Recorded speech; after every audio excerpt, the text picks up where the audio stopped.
પોલીસને દેવળિયા પાસેથી GJ27DY2832 નંબરનું સ્કૂટી મોટરસાઇકલ રેઢું મળી આવ્યું છે અને આ રેઢું મળી આવેલા મોટરસાઇકલને ચેક કરતાં તેમાંથી અંગ્રેજી દારૂ બિયરનો જથ્થો મળી આવ્યો છે।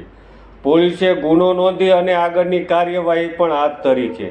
સમગ્ર બનાવની વાત કરીએ તો હળવદ પોલીસ પેટ્રોલિંગમાં હોય અને તે દરમિયાન દેવળિયા ગામની ચોકડીથી જૂના દેવળિયા ગામ તરફ જવાના રસ્તે રેઢી હાલતમાં પડેલ GJ27DY2832 નંબરના સ્કૂટી મોટરસાઇકલને ચેક કરતા સ્કૂટીમાંથી વિદેશી દારૂની નાની મોટી બોટલ નંગ 11 તેમજ બિયરના 8 ટીન મળી આવ્યા હતા।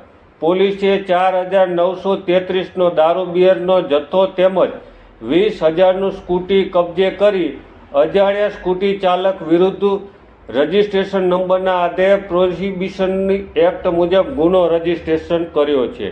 આમ રેઢે મળી આવેલા મોટરસાઇકલ નંબર GJ27DY2832ના રજિસ્ટ્રેશન આધારે તેની સામે ગુનો નોંધ્યો છે। આમ તો પોલીસે ટોટલ 24,933નો મુદ્દામાલ જપ્ત કરી અને આગળની કાર્યવાહી પણ હાથ ધરી છે।